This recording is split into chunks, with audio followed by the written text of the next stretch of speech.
ಸಿದ್ದರಾಮಯ್ಯನವರು ಮಾನ್ಯ ಮುಖ್ಯಮಂತ್ರಿಗಳು ಅರ್ಥ ಸಚಿವರಾಗಿಯೂ 16ನೇ ಬಜೆಟನ್ನು ಮಂಡನೆ ಮಾಡೋದ್ರ ಮೂಲಕ ಒಂದು ದಾಖಲೆಯನ್ನು ಮಾಡಿದ್ದಾರೆ. ಈ ದಾಖಲೆಯ ಬಜೆಟ್ಟು 4,09,000 ಕೋಟಿ ರೂಪಾಯಿಗಿಂತ ಹೆಚ್ಚು ಮೊತ್ತದ್ದಾಗಿರೋದ್ರಿಂದ, ಗಾತ್ರದ್ದಾಗಿರೋದ್ರಿಂದ ಕರ್ನಾಟಕ ಅಭಿವೃದ್ಧಿಯೊಳಗೆ ದಾಪುಗಾಲನ್ನು ಹಾಕ್ತಾ ಇದೆ.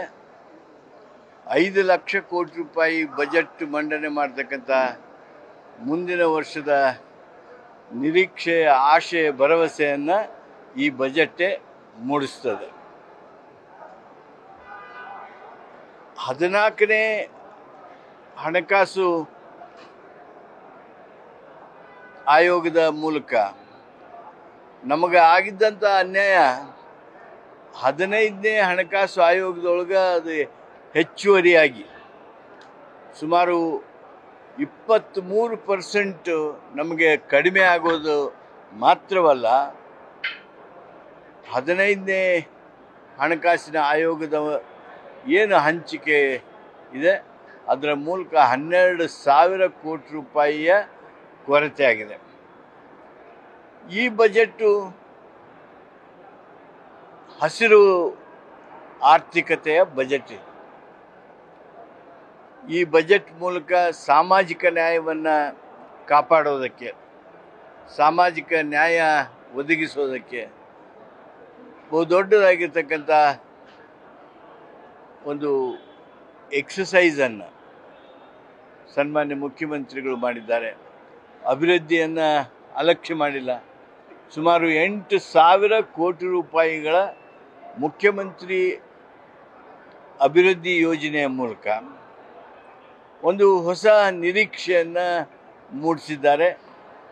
ಆ ಒಂದು 8,000 ಕೋಟಿ ರೂಪಾಯಿಗಳ ವೆಚ್ಚದಲ್ಲಿ ಆಗ್ತಕ್ಕಂಥ ಅಭಿವೃದ್ಧಿಗಳು ಎಲ್ಲರಿಗೆ ಸಮಾಧಾನ ತರ್ತವೆ ಅನ್ನೋದನ್ನು ನನ್ನ ಅನಿಸಿಕೆಯಾಗಿದೆ. 7,000 ಕೋಟಿ ರೂಪಾಯಿಗಿಂತ ಹೆಚ್ಚು ಅಭಿವೃದ್ಧಿಗಾಗಿಯೇ ಬೆಂಗಳೂರಿಗೆ ನೀಡಿರ್ತಕ್ಕಂಥದ್ದನ್ನು ಸಹಿತ ಇಲ್ಲಿ ಎಲ್ಲರೂ ಗಮನಿಸ್ತಿದ್ದಾರೆ. ಗದಗ ಜಿಲ್ಲೆಗೆ ಸಂಬಂಧಪಟ್ಟ ಹಾಗೆ ಡಂಬಳದಲ್ಲಿ ತೋಟಗಾರಿಕೆ ಕಾಲೇಜನ್ನು ಪ್ರಾರಂಭ ಮಾಡೋದಕ್ಕಾಗಿ ಏನು ಪ್ರಕ್ರಿಯೆ ಪ್ರಾರಂಭ ಆಗಬೇಕಿತ್ತು, ಪ್ರಾರಂಭ ಮಾಡುವಂಥ ಸೂಚನೆಯನ್ನು ಮಾನ್ಯ ಮುಖ್ಯಮಂತ್ರಿಗಳು ತಮ್ಮ ಬಜೆಟ್ ಭಾಷಣದಲ್ಲಿ ಕೊಟ್ಟಿದ್ದಾರೆ. ರೇಷ್ಮೆ ಹಾಗೂ ಕೃಷಿ ವಲಯಗಳಿಗೆ ಆದ್ಯತಾ ವಲಯಗಳಾಗಿಯೇ ಅವರು ಗುರುತಿಸಿದ್ದಾರೆ. ಅದರ ಜೊತೆಗೆ ಅತಿ ಮುಖ್ಯವಾದದ್ದು ಅಂದರೆ ಇಷ್ಟು ದೊಡ್ಡ ಸಮಸ್ಯಾತ್ಮಕವಾಗಿರ್ತಕ್ಕಂಥ ಆರ್ಥಿಕ ವ್ಯವಸ್ಥೆ ಏನಿದೆ ದೇಶದೊಳಗೆ, ರಾಜ್ಯಗಳಿಗೆ ಬರಬೇಕಾಗಿರ್ತಕ್ಕಂಥ ಕೇಂದ್ರದ ಟ್ಯಾಕ್ಸಿನೊಳಗೆ ಏನು ಪಾಲು ಬರಬೇಕು ಬಂದಿಲ್ಲ. ಅಂಥದ್ರೊಳಗೂ ಸಹಿತ ವಿತ್ತೀಯ ಶಿಸ್ತನ್ನು ಕಾಪಾಡಿರ್ತಕ್ಕಂಥ ರಾಜ್ಯ ಅದು ಕರ್ನಾಟಕ ಅಂತೇಳಿ ನಾವು ಹೇಳುವಾಗ ಹೆಮ್ಮೆ ಅನ್ನಿಸ್ತದೆ. ಆ ವಿತ್ತೀಯ ಶಿಸ್ತನ್ನು ಗಮನದಲ್ಲಿಟ್ಕೊಂಡು ಅತ್ಯಂತ ಶಿಸ್ತಿನ ಬಜೆಟನ್ನು ಮಾನ್ಯ ಮುಖ್ಯಮಂತ್ರಿಗಳು ಇವತ್ತು ಮಂಡಿಸಿದ್ದಾರೆ. ಅದರ ಜೊತೆಗೆ ಕಟ್ಟ ಕಡೆ ಮನುಷ್ಯರು, ಅಲೆಮಾರಿ ಜನಾಂಗ, ಇಲ್ಲಿವರೆಗೆ ಅಲೆಮಾರಿ ಜನಾಂಗ ಯಾರ್ಯಾರೇ ನಾವು ನಿಮ್ನ ವರ್ಗದವ್ರನ್ನ ಗುರುತಿಸಿದ್ರು, ಅತ್ಯಂತ ಬಡವ್ರನ್ನ ಗುರುತಿಸಿದ್ರು, ಅತ್ಯಂತ ಶೋಷಿತರನ್ನು ಗುರುತಿಸಿ ಅವ್ರನ್ನ ಉನ್ನತಿಗೆ ಪ್ರಯತ್ನ ಮಾಡಿದ್ರು, ಅಲೆಮಾರಿಗಳು ಉಳ್ಕೊಂಡಿದ್ರು. ಅಲೆಮಾರಿಗಳಿಗೆ ಅನುಕೂಲ ಆಗೋ ರೀತಿಯಲ್ಲಿ ಅವರಿಗೆ ವಸತಿಗಾಗಿ 100 ಕೋಟಿ ರೂಪಾಯಿಯನ್ನು ಒದಗಿಸೋದ್ರ ಮೂಲಕ ಅತ್ಯಂತ ಕಟ್ಟ ಕಡೆ ವ್ಯಕ್ತಿಗೂ ಸಹಿತ ಬಜೆಟ್ ತನ್ನ ಗಮನವನ್ನು ಹರಿಸಿದೆ. ಹಾಗಾಗಿ ಇದು ಶ್ರೀಸಾಮಾನ್ಯನ ಬಜೆಟ್ಟು, ಸಾಮಾಜಿಕ ನ್ಯಾಯವನ್ನು ನೋಡಿರ್ತಕ್ಕಂಥ ಬಜೆಟ್ಟು, ಆರ್ಥಿಕ ಶಿಸ್ತನ್ನು ಕಾಪಾಡಿರ್ತಕ್ಕಂಥ ಬಜೆಟ್ ಇದಾಗಿದೆ. ಅಭಿವೃದ್ಧಿಗೂ ಸಹಿತ ತನ್ನದೇ ಆದ ರೀತಿಯೊಳಗೆ ವೇಗವನ್ನು ಕೊಡ್ತಕ್ಕಂಥ ಕೆಲಸ ಈ ಬಜೆಟ್ ಮೂಲಕ ಆಗಿದೆ.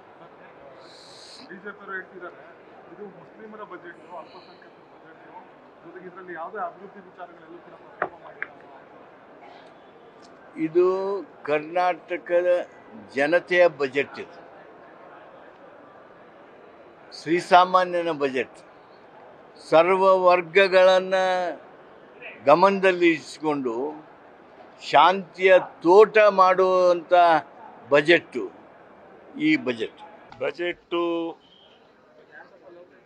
ಭಾಳ ಚೆನ್ನಾಗಿ ಎಲ್ಲರಿಗೂ ಅಭಿವೃದ್ಧಿ ದೃಷ್ಟಿಯಿಂದಲೂ ಮತ್ತು ಸಾಮಾಜಿಕ ದೃಷ್ಟಿಯಿಂದಲೂ ಎಲ್ಲ ದೃಷ್ಟಿಯಿಂದಲೂ ಎಲ್ಲರಿಗೆ ಹರಿದು ಹಂಚಿ ಇರ್ತಕ್ಕಂಥ ಉತ್ಪತ್ತಿ ಆದಾಯವನ್ನು ಚೆನ್ನಾಗಿ ಮಾಡಿದ್ದಾರೆ. ನಮ್ಮ ಕ್ಷೇತ್ರಕ್ಕೆ ಕ್ಷೇತ್ರವಾರು ಇಲ್ಲಿ ಯಾರೂ ಬಜೆಟ್ನಲ್ಲಿ ಕೊಡೋಕ್ಕಾಗಲ್ಲ. ರಾಜ್ಯದಲ್ಲಿ ಯಾವ್ಯಾವ ವಲಯಕ್ಕೆ ಎಷ್ಟೆಷ್ಟು ಕೊಟ್ಟಿದ್ದಾರೆ, ಏನೇನು ಕೊಟ್ಟಿದ್ದಾರೆ, ಯಾವ್ಯಾವ ಕ್ಷೇತ್ರಗಳಿಗೆ ಏನೇನು ಕೊಟ್ಟಿದ್ದಾರೆ ಅಂತಕ್ಕಂಥದ್ದನ್ನು ನಾವು ಆಲೋಚನೆ ಮಾಡೋದು. ಈಗ ಇದು